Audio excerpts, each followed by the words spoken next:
Hello students, welcome back to Mehta School Digital Classes. How are you students? I hope all are fit and fine. Students, today we are going to discuss our new chapter that is conservation of plants and animals. आज हमारा जो chapter number 7 है उसमें हम जो chapter है conservation of plants and animals that means पौधों और जंतुओं का संरक्षण हम किस प्रकार से करते हैं। ठीक है, इस चैप्टर में हम पौधों और एनिमल्स के संरक्षण के बारे में पढ़ेंगे, कंजर्वेशन के बारे में पढ़ेंगे। देखो, सबसे पहले हम इस चैप्टर का बेसिक इंट्रोडक्शंस देखते हैं। द मटेरियल और conditions occurring in the nature and capable of economic explanations. ठीक है स्टूडेंट्स, कोई भी जो मटेरियल्स होता है या conditions are occurring in the nature of the capable of economics explosions are called natural resource. देखो, आपने देखा होगा स्टूडेंट्स, हमारी पृथ्वी पर क्या होते हैं, विभिन्न प्रकार के पौधे तथा जंतु पाए जाते हैं। ठीक है, और आप जानते हैं ये मानव जाति के अस्तित्व होता है उसको भली प्रकार से बनाने के लिए आवश्यक होते हैं। These natural resource are use by human beings for their survival. देखो, ये जो नेचुरल रिसोर्स होते हैं किस में करते हैं यूज, ह्यूमन बींग्स में, डेट सर्वाइवल जीवित रहने के लिए। The human population has been increase at high rate in the natural resource also being use greater quantity. देखो, द ह्यूमन पॉपुलेशन जो मानव जनसंख्या है हैज़ बीन इंक्रीज करती है at the high rate of the natural resource. किसको, high rate में natural resource को इंक्रीज करती है। Also being use the greater quantity. ठीक है, अलग अलग या ज़्यादा क्वांटिटी में। Today scientist have developed such tools and technology that people now have higher standard of living. Student, आज के ज़माने में, ठीक है, विभिन्न वैज्ञानिकों ने डेवलप की है विभिन्न टूल्स, उपकरण एंड टेक्नोलॉजी। ठीक है, ठीक है, इसके अलावा हम बात करते हैं। देखो, this result is great demand of natural research utilization explosions of resource such as fast rate in definitely causing there the depletions because nature has only limited amount of them is reverse. Hence at the present we should be treaty using the natural resource so that there will be enough resource available for the future generations.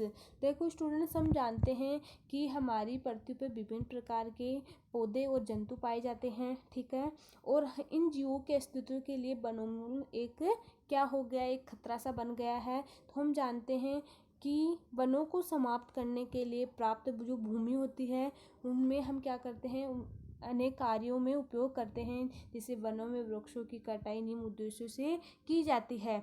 ठीक है, देखो, to protect the environment from the harm and destructions after known is conservations many measures of the being taken. Substance found in the nature of earth that can be used by humankind are called natural research. देखो, विभिन्न प्रकार के जो substance होते हैं found in nature, प्रकृति में use किए जाते हैं ऑन अर्थ, पृथ्वी पर, date can be use by human kinds called natural research. Natural research के रूप में विभिन्न प्रकार के सब्सटेंस को हम पृथ्वी पर यूज में लेते हैं। Air, water, land and soil, जैसे हम बात करें एयर हवा की, वाटर, लैंड और soil minerals, plants and sun energy are also natural resource. ठीक है, इसके बाद हम बात करते हैं। It must be clearly understood that conservation does not mean that we have to stop the use of these resources completely. It only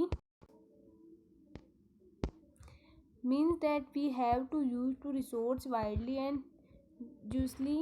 Conservation is the wise and judicious use to resource. The average of wastage of research would lead to imbalance among the various components of the nature. Aims of the conservations, देखो, to maintain the essential ecological process and the life support systems such as air, water, land and flora, plants, fauna, animals। देखो students, हमारी कुछ ऐसे इकोनोलॉजिकल process होते हैं, ठीक है, जो हमारी जो लाइफ होती है उसको मेंटेन रखते हैं। बात करें हम किसकी, एयर की बात करते हैं, वाटर की बात करते हैं, लैंड, ठीक है, प्लांट्स एंड विभिन्न प्रकार के animals. These life support systems are interconnected, independent and interrelated. Okay, ये तीनों जो ये विभिन्न प्रकार के लाइफ सपोर्टेड सिस्टम होते हैं वो एक दूसरे से क्या होते हैं, इंटरकनेक्टेड होते हैं, जुड़े हुए होते हैं इंडिपेंडेंटली, स्वतंत्र रूप से. Hence the deteriorations of one will be affect the rest of the other elements of life support system. To ensure the proper and planned utilizations of natural resources, that these are the continuously available of the utilizations. इसके बाद हम बात करते हैं to presents biological diversity, both genetic and ecological diversity. Okay, इसके बाद हम बात करते हैं डिफोरेस्टेशन एंड इट कोजेज, वनोन्मूलन तथा इसके कारण. हम बात करते हैं वनोन्मूलन के और उसके क्या क्या कारण हैं. Forest is an important natural resource. हम बात करते हैं वन की बात करते हैं तो नेचुरल रिसोर्स में सबसे इम्पोर्टेंट है. However the forest are under great threat, the trees are being cut to meet various human need. देखो स्टूडेंट्स, आपको पता है कि जो वनों की कटाई होती है वो किसी भी मानव की आवश्यकताओं के लिए की जाती है. The clearing of forest and using the clear land for the one purpose is called deforestation. Why do you clear forest? Various purpose for which trees are cut is follow. देखो, हम विभिन्न उद्देश्यों के लिए क्या करते हैं, वनों की कटाई करते हैं. देखो वो उद्देश्य कौन कौन से हैं जिसके लिए हम वनों को क्या करते हैं, काटते हैं. ठीक है, तो फर्स्ट है buildings house for the increasing populations. सबसे पहले हम बात करते हैं कि हम वनों की कटाई क्यों करते हैं. हम बिल्डिंग्स बनाने के लिए क्या करते हैं, हमारी जो जनसंख्या बढ़ रही है, ठीक है, उसमें बिल्डिंग हाउसेज के लिए हम किसका उपयोग करते हैं, लकड़ी का उपयोग करते हैं. तो लकड़ी के लिए हमें वनों को या प्लांट्स को काटने की रिक्वायरमेंट होती है. डेवलपमेंट इंडस्ट्री, इसके अलावा विभिन्न कारखानों में क्रिएटिंग लैंड ऑफ द कल्टिवेशंस, कृषि के लिए भूमि प्राप्त करने में.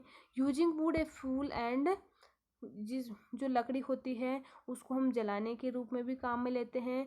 Using would for making furniture बनाने के लिए भी इसका उपयोग करते हैं. तो समझ में आ गए. देखो इसका उपयोग हम किस किस के लिए करते हैं, कृषि के लिए, भूमि प्राप्त करने के लिए, घरों तथा कारखानों के निर्माण के लिए, फर्नीचर बनाने तथा लकड़ी का उपयोग हम ईंधन के रूप में भी करते हैं. Some natural causes for deforestation, कुछ नेचुरल रिसर्च है इसके डिफोरेस्टेशन के, वनोन्मूलन के, वो कौन कौन से हैं. फर्स्ट है फॉरेस्ट फायर्स के लिए, ठीक है. इसके अलावा सेकंड है सर्वाइव ड्रग्स के लिए.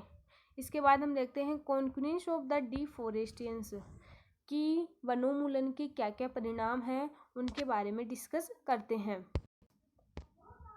देखो consequence of deforestation, that means वनोन्मूलन के परिणाम.